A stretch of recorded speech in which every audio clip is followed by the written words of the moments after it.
O ar estava carregado de incenso e de um silêncio pesado na antiga igreja da vila perto de Coimbra quando as portas de madeira rangeram alto ao se abrirem. O padre interrompeu a oração fúnebre no meio da frase e todos os presentes viraram as cabeças em choque. Ali estava eu, Tiago Mendes, de 28 anos, caminhando pelo corredor central com passos firmes apesar do coração que batia descontrolado. Eu, o filho que minha família havia declarado morto há uma semana por ter revelado ser gay. Minha mãe Ana soltou um grito abafado caindo de joelhos no banco enquanto meu pai Manuel se levantava vermelho de raiva apontando o dedo para mim. Saia daqui, seu traidor da família, você está morto para nós. Meu irmão Pedro murmurava algo para a esposa e minha irmã Sofia olhava entre lágrimas dividida. Eu parei em frente ao caixão vazio que simbolizava a minha morte social e disse em voz alta e clara: estou vivo e vim reclamar a minha vida de volta. Isso iniciou o caos que mudaria tudo para sempre. O padre tentou retomar o controle, mas as vozes já se erguiam em sussurros escandalizados entre os vizinhos e parentes que tinham vindo prestar homenagem ao falecido que nunca existiu. Meu pai avançou 2 passos, o punho cerrado, mas parou quando viu os olhares de todos sobre ele, a imagem de homem respeitado da comunidade a ponto de ruir. Eu senti o peso de cada decisão que me trouxera até ali, a escolha de sair do armário durante aquele jantar fatídico, a dor da rejeição imediata e a notícia chocante que eles tinham espalhado pela vila inteira dizendo que eu morrera num acidente de carro em Lisboa para enterrar a vergonha de ter um filho homossexual. Agora ali estava eu, vivo e pronto para enfrentar o preço daquela mentira. Rafael, meu companheiro de 2 anos, esperava do lado de fora da igreja como tínhamos combinado. Ele sabia que este confronto era meu, mas o seu apoio silencioso me dava força para continuar.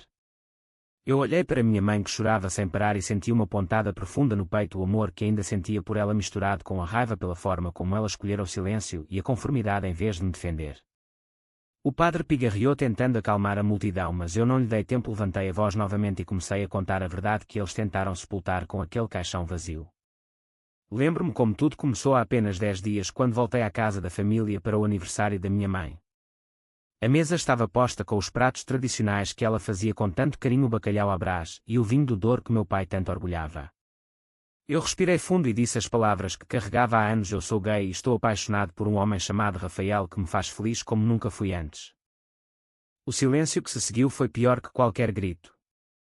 Meu pai largou o copo que se espatifou no chão, minha mãe levou a mão ao peito como se tivesse levado um tiro e meu irmão Pedro levantou-se batendo na mesa: você está louco, isso é pecado contra a natureza, vai destruir a nossa família. Sofia ficou calada, os olhos baixos, mas eu vi o tremor nas suas mãos. Ela sempre soubera de alguma forma, mas nunca tivera coragem de falar. Aquela noite terminou com meu pai me expulsando de casa gritando que eu estava morto para ele e para todos que importavam. No dia seguinte soube por um primo distante que eles tinham decidido declarar-me morto para a comunidade, uma morte simbólica para salvar a honra do nome Mendes que meu pai construíra com tanto esforço como empresário local respeitado. Eles organizaram o funeral para fechar o ciclo e eu recebi o convite pelo correio como se fosse um estranho. Rafael me abraçou forte quando contei tudo. Ele disse que eu não precisava ir, mas eu sabia que tinha de enfrentar aquilo ou viveria para sempre com o fantasma daquela rejeição. Agora de pé na igreja eu via o preço que cada um pagava pela escolha deles. Meu pai perdia o controle da narrativa que construíra com mentiras, minha mãe perdia o filho que amava mas não aceitava e eu perdia a ilusão de que o amor familiar era incondicional. Os sussurros cresceram em vozes altas, alguns parentes me chamavam de impostor, outros de herói, mas eu continuei falando, expondo como a pressão social e o medo do que diriam os vizinhos os levara a enterrar-me vivo. O ar ficou mais pesado e eu senti que o primeiro file da minha vida nova estava apenas começando, o confronto que revelaria as rachaduras profundas na nossa família. O caos na igreja não parou com as minhas palavras. Meu pai gritou para que eu saísse, mas a multidão já se dividia entre curiosos e indignados. Eu mantive-me firme, o olhar fixo nele, e disse que não sairia até que eles ouvissem toda a verdade sobre o que significava crescer sabendo que ser eu mesmo era um erro imperdoável. Minha mãe levantou-se devagar, o rosto molhado de lágrimas, e murmurou: Tiago, meu filho, por favor, pare com isso, nós só queríamos proteger você da maldade do mundo. Proteger-me? Eu repeti a palavra com amargura. Vocês me mataram para não terem de me aceitar.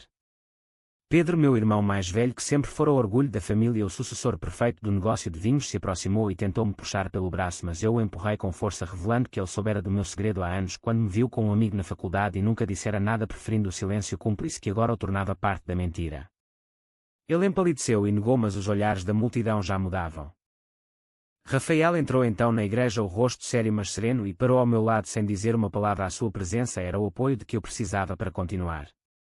Eu contei como após a expulsão voltei a Lisboa destruído, mas Rafael me acolheu no nosso pequeno apartamento no bairro Alto, onde as noites eram cheias de conversas sobre o futuro que construiríamos juntos longe do peso das expectativas. Ele era professor de História numa escola secundária e via no meu sofrimento o reflexo de tantos outros que lutavam contra preconceitos enraizados na sociedade portuguesa ainda tão católica e conservadora em certas regiões. Eu expliquei como a decisão de vir ao funeral não foi de vingança, mas de necessidade de mostrar que a minha vida não podia ser apagada como um erro. Minha irmã Sofia aproximou-se devagar e sussurrou que sentia muito que ela tentara convencer os pais, mas o medo do pai era maior que o amor. Aquela confissão abriu mais feridas porque mostrou como a família inteira estava presa num ciclo de medo e conformidade. Meu pai tentou retomar o controle dizendo que aquilo era um circo e que eu estava envergonhando o nome da família, mas eu vi o tremor nas suas mãos, o preço que ele pagava pela rigidez que aprendera com o próprio pai. A missa nunca terminou de forma normal, o padre dispersou a multidão, mas muitos ficaram para ouvir, mais alguns até me abraçaram dizendo que eu era corajoso. Saímos da igreja para o adro, onde o sol brilhava forte, contrastando com a escuridão emocional que nos envolvia. Rafael segurou a minha mão publicamente pela primeira vez na frente de todos e eu senti uma força nova nascendo dentro de mim. Voltamos para Lisboa naquela mesma tarde, mas o confronto não acabou ali. Mensagens começaram a chegar ao meu telemóvel, parentes divididos, amigos de infância chocados e até clientes do meu trabalho de designer gráfico que questionavam se deviam continuar comigo. Eu passei a noite acordado refletindo sobre o preço da minha autenticidade, perder a família mas ganhar a liberdade de não viver mais escondido. Rafael preparou um chá e disse que o amor verdadeiro não exigia sacrifícios impossíveis e que eu não estava sozinho. No dia seguinte recebi uma chamada da minha mãe que chorava pedindo para eu voltar para conversar, mas eu sabia que aquela conversa seria cheia de condições e eu não estava disposto a negociar a minha identidade. Pedro enviou uma mensagem curta dizendo que eu destruíra tudo e que ele nunca me perdoaria pela humilhação pública. Sofia mandou um emoji de coração partido, mas prometeu tentar mediar. Cada mensagem era um lembrete do preço que todos pagávamos pelas escolhas feitas no calor do medo e do orgulho. Eu comecei a trabalhar num projeto novo, um cartaz para uma campanha de direitos LGBT em Lisboa, e senti que cada traço no ecrã era uma forma de reconstruir a minha história. Rafael voltou da escola com flores e um abraço longo, e eu soube que apesar de tudo o caminho à frente era meu para trilhar, mesmo que doesse. Os dias seguintes em Lisboa foram uma montanha russa de emoções. Eu acordava com o peso da ausência da família. O café da manhã que minha mãe sempre preparava com tanto carinho agora era só um ritual solitário que Rafael tentava tornar especial. Ele ia para a escola ensinar aos alunos sobre a história de Portugal, a luta pela liberdade, e eu via nas suas aulas um paralelo com a minha própria batalha contra os grilhões invisíveis do preconceito. Uma tarde ele voltou mais cedo e encontramos um envelope na caixa do correio com o selo da vila. O pai enviara uma carta formal dizendo que eu estava deserdado e que o nome Mendes não me pertencia mais.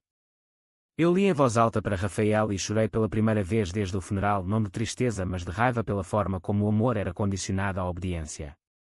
Decidimos passear pelo Tejo para arejar a mente e ali de frente para a ponte 25 de Abril eu contei a ele sobre a infância em que meu pai me levava para caçar e pescar, tentando fazer de mim o filho perfeito, o herdeiro que continuaria o legado. Cada recordação era uma facada porque mostrava como eu tentara ser alguém que não era para ganhar o seu respeito. Rafael ouviu em silêncio e depois disse que o verdadeiro legado era a coragem de ser autêntico e que ele me amava exatamente por isso. De volta ao apartamento recebi uma chamada inesperada da minha irmã Sofia, que estava em Coimbra para uma reunião de trabalho e queria me ver em segredo. Encontramo-nos num café discreto e ela confessou que o irmão Pedro tinha sido o principal responsável pela ideia do funeral. Ele vira no meu coming out uma ameaça ao negócio da família porque os clientes conservadores podiam boicotar.